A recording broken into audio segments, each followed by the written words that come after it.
विश्व भरण पोषण कर जोई ताकर नाम भरत अश होई। नमस्कार, जय हिंद दोस्तों, स्वागत है आपका आपके अपने YouTube चैनल में। आज की इस क्लास में हम कंप्लीट करेंगे गवर्नर जनरल और वायसराय। जो ब्रिटिश काल में भारत के गवर्नर जनरल बने थे, वायसराय बने थे, उनकी पूरी जानकारी 1757 से लेकर 1950 तक की हम आज के इस वीडियो में देखेंगे। यह आधुनिक भारत के इतिहास का हिस्सा है जो आपके पीटी 2023 एग्जाम के लिए महत्वपूर्ण है। इसके अलावा आपके जो अन्य एग्जाम है जहां पर इतिहास पूछा जाता है वहां के लिए भी महत्वपूर्ण है। तो हर बार प्रश्न यहां से पूछा जाता है परीक्षाओं में, तो आपके लिए यह महत्वपूर्ण है कि इस टॉपिक को अच्छे से तैयार करके जाएं और परीक्षा में यहां से अगर कोई प्रश्न आए तो फिर गलत ना हो। बहुत ही महत्वपूर्ण टॉपिक है और यहां से प्रश्न बनता ही है यार परीक्षा में। बहुत ही छोटा टॉपिक है, अगर आप इसको सही से पढ़कर जाएंगे। देखिए, आप लोग लाखों प्रश्न कर लें, कभी भी सफलता नहीं मिलेगी अगर आपको टॉपिक्स का ज्ञान नहीं है जो परीक्षा में पूछे जाते हैं। सदैव प्रश्न टॉपिक से बनते हैं। 1000 प्रश्न पढ़ने से अच्छा है कि कुछ 10, 20, 30, 40 टॉपिक को पढ़ लिया जाए। अगर वो आप 20-30 टॉपिक्स को अच्छे तरीके से पढ़ लें तो मुझे नहीं लगता कि कोई प्रश्न उससे बाहर जाएगा। आप घंटों बर्बाद करते हैं कि हजारों प्रश्न को पढ़ने में, यूट्यूब पर मॉक टेस्ट को सॉल्व करने में, लेकिन सीधी सी बात है, प्रश्न जो बनेगा आपका टॉपिक से बनेगा। अगर आप टॉपिक कंप्लीट कर लेंगे फिर कोई प्रश्न आपका बाहर नहीं होगा। तो हमेशा फोकस किया करिए कि टॉपिक को कंप्लीट करें। और आज आपका जो टॉपिक कंप्लीट होने वाला है वो ब्रिटिश काल के गवर्नर जनरल और वायसराय। तो कृपया वीडियो को लाइक कर लीजिएगा, चैनल पर नया है चैनल को सब्सक्राइब कर लीजिएगा और हमारे टेलीग्राम चैनल से भी आप जुड़ सकते हैं, उसका लिंक आपको डिस्क्रिप्शन बॉक्स में मिल जाएगा। हमारे व्हाट्सएप चैनल से जुड़ सकते हैं, उसका लिंक आपको डिस्क्रिप्शन बॉक्स में मिल जाएगा। तो चलिए शुरू करते हैं आज का ये वीडियो, क्योंकि प्रश्न यहीं से आएगा। पढ़ेंगे आप मेरे साथ तो आपको यकीन आएगा।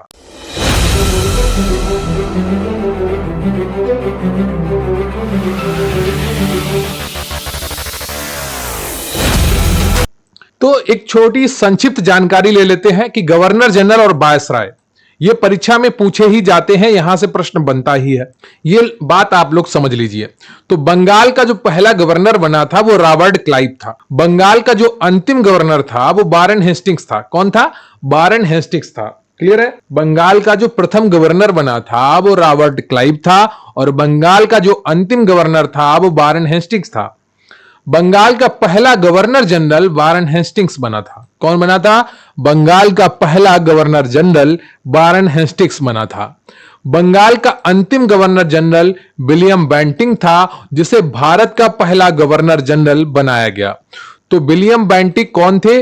बंगाल के अंतिम गवर्नर जनरल थे और इन्हीं को भारत का पहला गवर्नर जनरल बनाया गया था। भारत का अंतिम गवर्नर जनरल लॉर्ड कैनिंग थे और इन्हीं को भारत का पहला वायसराय लॉर्ड कैनिंग बनाया गया। ठीक है, तो लॉर्ड कैनिंग को ही भारत का पहला वायसराय बनाया गया। तो आप यहां से समझ लीजिए, बंगाल का प्रथम गवर्नर रॉबर्ट क्लाइव, जो बंगाल का अंतिम गवर्नर था वही बंगाल का पहला गवर्नर जनरल था। ठीक है, तो यहां पर आपको केवल एक नाम याद रखना होगा, वारेन हेस्टिंग्स बंगाल का अंतिम गवर्नर और बंगाल का पहला गवर्नर जनरल। फिर अगला जो पॉइंट है आपका, बंगाल का अंतिम गवर्नर जनरल कौन था? विलियम बेंटिंक था और यही भारत का पहला गवर्नर जनरल बना। अब भारत का जो अंतिम गवर्नर जनरल था वो लॉर्ड कैनिंग था और यही भारत का पहला वायसराय बना। भारत का अंतिम वायसराय माउंटबेटन था और स्वतंत्र भारत का पहला एवं अंतिम गवर्नर जनरल माउंटबेटन था। स्वतंत्र भारत का अंतिम गवर्नर जनरल जो भारतीय भी थे, राजगोपालाचारी थे। तो राजगोपालाचारी एकमात्र भारतीय गवर्नर जनरल थे। यह आपकी शॉर्ट में पूरी जानकारी हो गई। अक्सर प्रश्न यहीं से पूछ लिया जाता है। अब आपको थोड़ा डिटेल में मैं बताने वाला हूं, तो आप वीडियो को लाइक कर लीजिएगा, चैनल पर नया है तो चैनल को सब्सक्राइब कर लीजिएगा और छोड़कर मत भागिएगा। जो छोड़कर भागते हैं वो जिंदगी भर भागते रहते हैं और उन्हें कहीं पर भी ठिकाना नहीं मिलता। अगर आपको एक नौकरी चाहिए, पढ़कर चाहिए, तो फिर क्लास को पूरा करिए। भागने से आपको मंजिलें नहीं मिलेंगी। तो जो पहले गवर्नर थे रॉबर्ट क्लाइव, इसने बंगाल में द्वैध शासन प्रारंभ किया। क्या?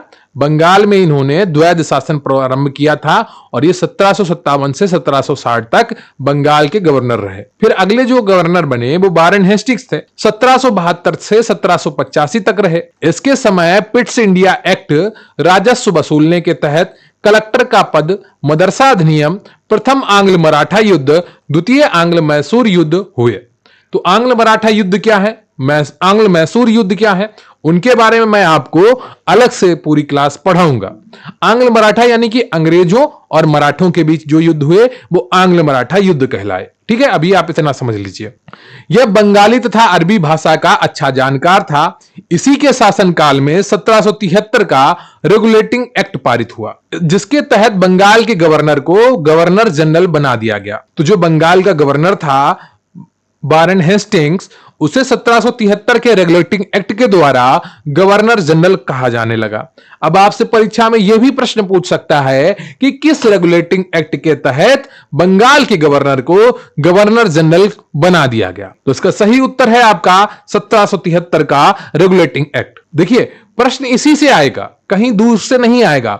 आप 1000 प्रश्न पढ़ लीजिए या फिर आप वही 10 टॉपिक पढ़ लीजिए। हिस्ट्री आपकी 25 से 30 टॉपिक में कंप्लीट हो जाती है और आप हजारों प्रश्न पढ़ लें लेकिन आपकी हिस्ट्री कंप्लीट नहीं होगी। तो टॉपिक्स को कंप्लीट करिए, उन टॉपिक्स को जो परीक्षा में पूछे जाते हैं। इसने भागवत गीता का अंग्रेजी में अनुवाद कराया। अगर आपसे परीक्षा में पूछ लिया जाए कि कौन सा बंगाल का गवर्नर जनरल था जिसने भगवत गीता का अंग्रेजी में अनुवाद कराया, तो आपका उत्तर होगा वारेन हेस्टिंग्स। जब यह लंदन लौट कर गया तो इस पर महाभियोग लाया गया, किंतु यह पारित नहीं हो सका। इसके बाद इसने आत्महत्या कर ली।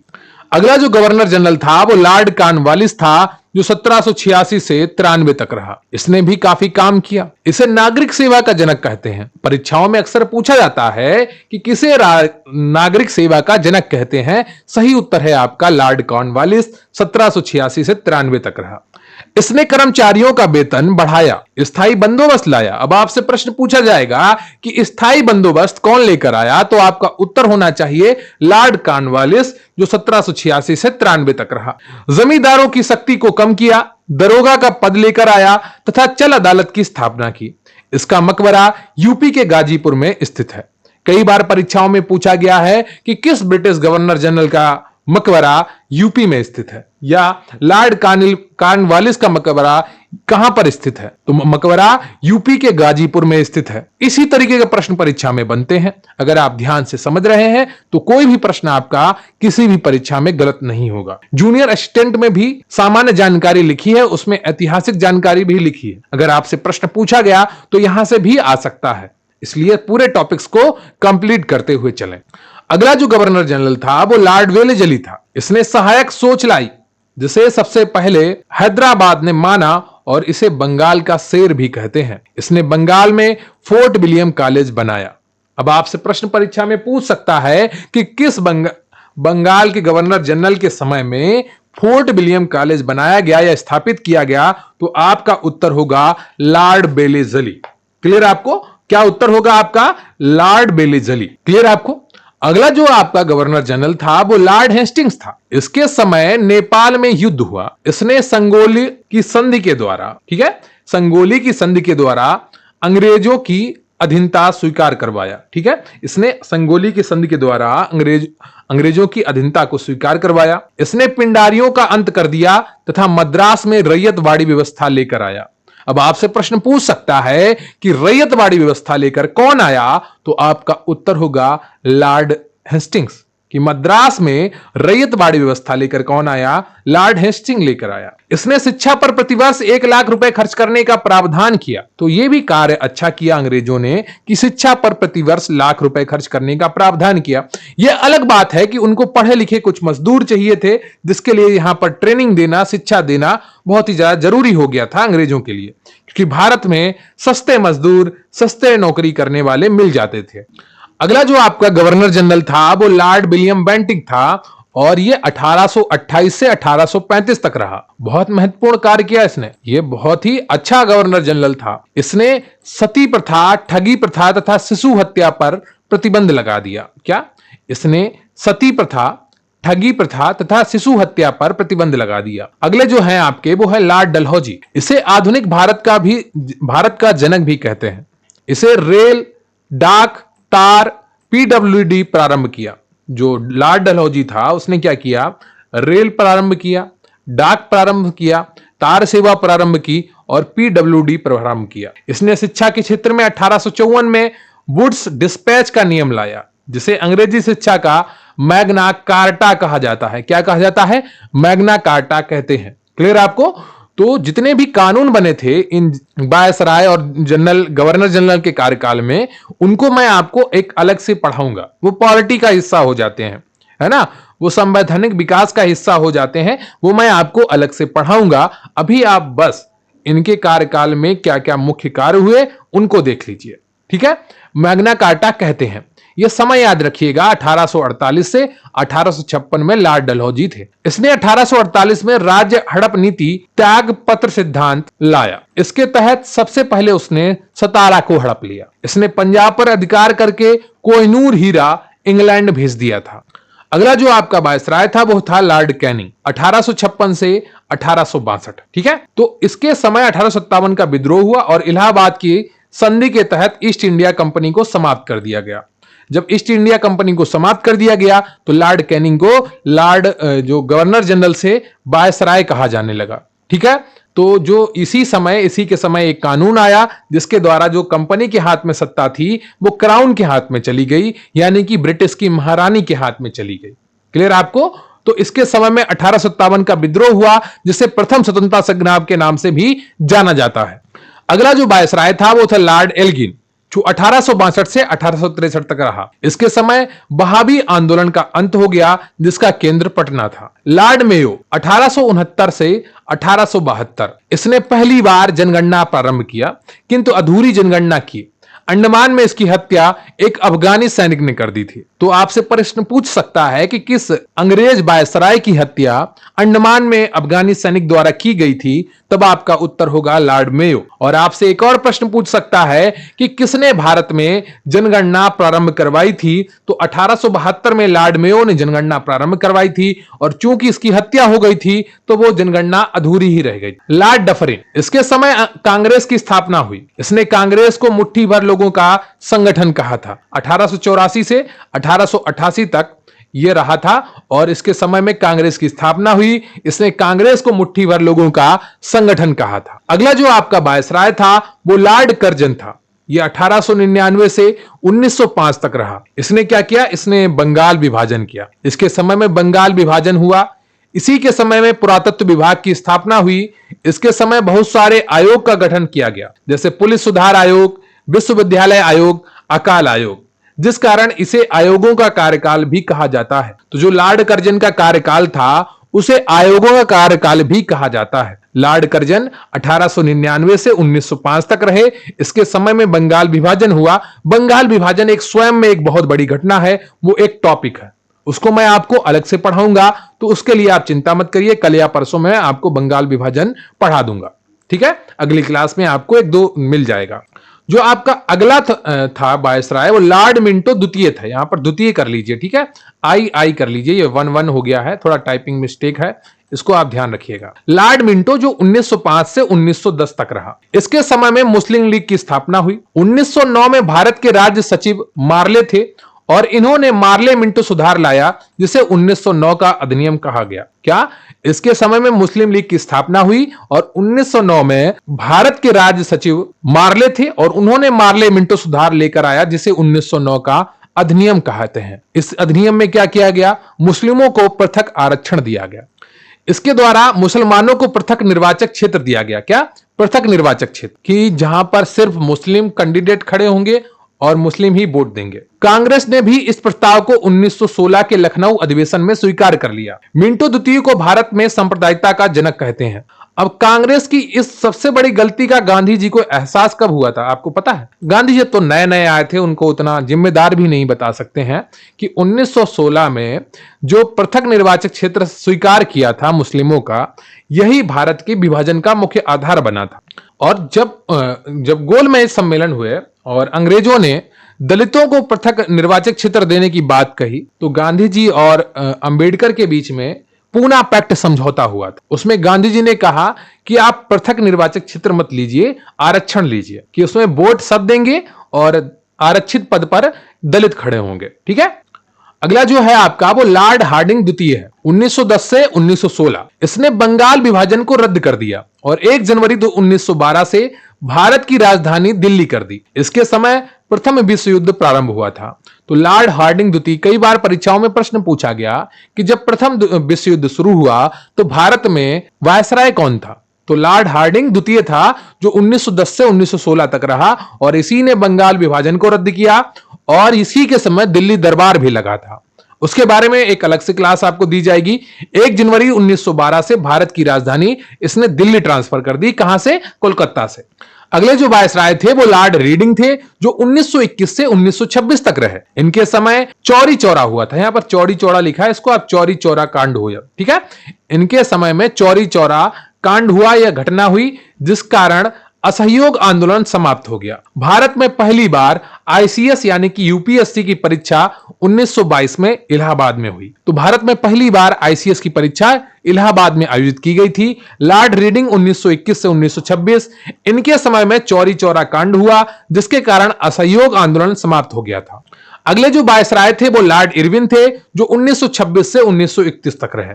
इन्हीं के समय में साइमन कमीशन आया, दांडी मार्च आया, सविनय अवज्ञा आंदोलन हुआ, प्रथम गोलमेज सम्मेलन हुआ और इसी के समय भगत सिंह, सुखदेव और राजगुरु को फांसी दी गई। तो इतनी ज्यादा घटनाएं लॉर्ड इरविन के समय में हुई थी 1926 से 1931 के एक छोटे से कार्यकाल के बीच में। अगले जो वायसराय थे वो लॉर्ड वेलिंगटन थे जो 1931 से 1936 के बीच तक रहे। इसके समय में द्वितीय तथा तृतीय गोलमेज सम्मेलन हुआ जिसमें सांप्रदायिक पंचायत की घोषणा कर दी गई। इसके समय भारत शासन अधिनियम 1935 भी पारित किया गया। लॉर्ड लिनिथगो 1936 से 1943 तक ये वायसराय रहे। इसके समय पहली बार प्रांतीय चुनाव 1937, द्वितीय विश्व युद्ध, कृत प्रस्ताव तथा भारत छोड़ो आंदोलन हुआ। तो इतना सब कुछ हुआ लॉर्ड लिनिथगो के आगे। अगले जो आपके वायसराय थे वो थे लॉर्ड वेवल, 1943 से 1947 तक ये रहे। शिमला सम्मेलन हो, कैबिनेट मिशन हो, अंतरिम सरकार का गठन हो और संविधान सभा का निर्माण हो, इन सबका जो सब कार्य हुए हैं वो लॉर्ड वेवेल के कार्यकाल में हुए 1943 से 1947 तक। इसके बाद भारत में आते हैं लॉर्ड माउंटबेटन, 1947 से 1948 तक ये रहे। ये 34वें अंग्रेज वायसराय थे और इन्होंने भारत को स्वतंत्र करार दिया। इन्होंने ही भारत को स्वतंत्र करार दिया और ये भारत के अंतिम गवर्नर जनरल भी थे और ये स्वतंत्र भारत के पहले गवर्नर जनरल थे। इनके बाद सी राजगोपालाचारी 1948 से 1950 तक ये स्वतंत्र भारत के प्रथम एवं अंतिम भारतीय गवर्नर जनरल थे। ये भारतीय प्रथम गवर्नर जनरल भी थे और अंतिम भारतीय गवर्नर जनरल भी थे। ठीक है। तो ये सारी जानकारी जो महत्वपूर्ण थी वो अभी आपको बताई गई है और यहीं से परीक्षाओं में प्रश्न बनेंगे। अगली जो महत्वपूर्ण बात है वो है 26 जनवरी 1950 में जब संविधान पूर्ण रूप से लागू हुआ तब यह पद स्वतः ही समाप्त हो गया। कौन सा? गवर्नर जनरल का या वायसराय का। और राष्ट्रपति का पद सर्वोच्च हो गया क्योंकि 26 जनवरी 1950 को भारत प्रजातंत्र के साथ साथ गणराज्य राष्ट्र के रूप में भी स्थापित हुआ था। क्लियर आपको? तो ये जितने भी आपको गवर्नर जनरल, वायसराय, गवर्नर पढ़ाए गए हैं, जितने भी महत्वपूर्ण थे, जितनी भी महत्वपूर्ण जानकारी थी वो सब आपको पढ़ाई गई है। इनके समय में कुछ कानून भी बने थे। उन कानूनों को आपको पॉलिटी वाली क्लास में जो भारत का संवैधानिक विकास है उसके तहत पढ़ाया जाएगा। तो उसके लिए आप परेशान मत होइए, एक एक टॉपिक को कंप्लीट करते चलिए और सभी टॉपिक्स से प्रश्न आते हैं, इसलिए टॉपिक्स को कंप्लीट करना बहुत ही ज्यादा जरूरी है। क्लियर आपको? अगर आप इस टॉपिक की पीडीएफ प्राप्त करना चाहते हैं तो या तो आप हमारे UP triple SC paid PDF batch से जुड़ जाइए या UP triple SC junior assistant 2023 PDF batch से जुड़ जाइए। इस बैच की फीस मात्र 370 रुपए है। आप व्हाट्सएप नंबर 94 533 66 279 पर व्हाट्सएप मैसेज करिए या स्क्रीन पर दिखाए जाने वाले व्हाट्सएप नंबर पर मैसेज करिए। डिस्क्रिप्शन बॉक्स में आपको उसका लिंक भी मिल जाएगा, आप उससे जुड़िए और आपको सभी टॉपिक्स की पीडीएफ प्रोवाइड कराई जाएंगी जो आपकी तैयारी में बहुत बड़ी भूमिका निभाएंगी। अगर आपने सपना देखा है इस भर्ती में अपनी जगह पक्की करने का तो निश्चित रूप से आपके लिए यह बैच बहुत ही ज्यादा फायदेमंद साबित होगा। तो कृपया वीडियो को लाइक कर लीजिएगा, चैनल पर नया है चैनल को सब्सक्राइब कर लीजिएगा और गवर्नर जनरल और वायसराय टॉपिक आपको कैसा लगा कमेंट करके जरूर बताइएगा। मैंने अपनी तरफ से पूरा 100% देने की कोशिश की है। उम्मीद करता हूं आपने भी पढ़ते समय पूरा 100% दिया होगा। देखिए, मैं फिर एक बार कहूंगा, जितना ज्यादा हो सके टॉपिक्स को अच्छे तरीके से कंप्लीट करिए। इन्हीं टॉपिक्स से बार बार प्रश्न बनते हैं। अगर एक बार मैंने आपको पढ़ाया है तो कम से कम आपकी जिम्मेदारी बनती है 2 बार आप उसको रिवीजन करें। और याद करने के 3 तरीके होते हैं, या तो आप अच्छे तरीके से सुने, या आप अच्छे तरीके से लिखें, या फिर अच्छे तरीके से पढ़ें। ये 3 तरीके ही आपको चीजें कंठस्थ कराते हैं। और सब जितनी भी आपको ट्रिक बताई जाती हैं वो सब बकवास होती हैं। ट्रिक आपको दिमाग में नहीं रहती है, क्योंकि उन ट्रिक को भी आपको याद करना पड़ेगा। ठीक है, तो ये इन टॉपिक से बार बार प्रश्न आते हैं और हर बार परीक्षाओं में प्रश्न पूछे जाते हैं। जितने भी महत्वपूर्ण टॉपिक मैं आपको करा रहा हूं उनको कंप्लीट कर लीजिए और अच्छे से तैयारी करिए। कृपया वीडियो को लाइक कर लीजिएगा, चैनल पर नया है चैनल को सब्सक्राइब कर लीजिएगा। अगर आप कोई अन्य टॉपिक पढ़ना चाहते हैं कमेंट करके जरूर बताइएगा, मुझे आपके कमेंट्स का इंतजार रहेगा। तो थैंक यू वेरी मच, बहुत बहुत धन्यवाद आपका। जय हिंद, जय भारत।